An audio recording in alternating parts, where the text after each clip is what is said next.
வணக்கம். நீலகிரி மாவட்டத்தில் கடந்த 3 நாட்களாக அதிகமாக மழை பெய்து வருகிறது. மழையோட தாக்கமும் அதிகமாக காணப்படுகிறது.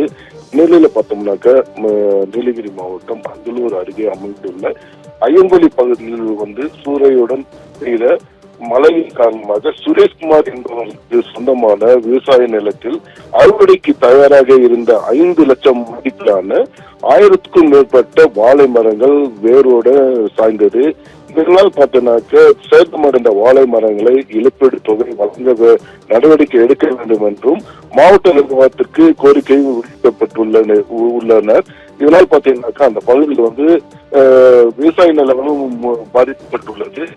தொடர்ந்து 2 நாட்களாக மழையினோட தாக்கம் அதிகரித்து காணப்படுகிறது. மாவட்டத்தில் அதிகபட்சமாக அவலாஞ்சியில் 35.3 சென்டிமீட்டர் மழையையும் பதிவாகி உள்ளது. அதற்கு அடுத்தபடியாக பார்த்தோம்னாக்கா அப்பர் பவானியில் 29.8 சென்டிமீட்டர் மழையும் பதிவாகி உள்ளது. கூடலூரில் பார்த்தோம்னாக்க 15.3 சென்டிமீட்டர் மழையும், சேரங்கோடில் பார்த்தோம்னாக்க 14 சென்டிமீட்டர் மழையும், பந்தலூரில் 13.7 சென்டிமீட்டர் மழையும், மேல்கூடலூர் பார்த்தோம்னாக்க 13 சென்டிமீட்டர் மழையும் பதிவாகி உள்ளது. மற்றும் பார்த்தோம்னாக்க நீலகிரி மாவட்டம் சுற்றியுள்ள பகுதியில் விடிய விடிய கொட்டி தீர்த்த மழை தற்போது சற்று உயர்ந்துள்ளது. இதனால் பார்த்தீங்கன்னாக்க நீலகிரி மாவட்டத்தில் உள்ள மலைக்காய்கள் அதிகாலையிலே விவசாய மக்கள் போவார்கள்.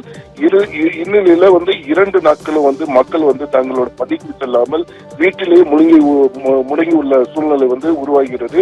மேலும் பார்த்தோம்னாக்க நீலகிரி மாவட்டத்தில் அதிகமாக குடும்பம் நிலவு வருவதனால் மக்களுடைய வாழ்க்கை இயல்பு வாழ்க்கை முற்றிலும் பாதிக்கப்பட்டுள்ளது.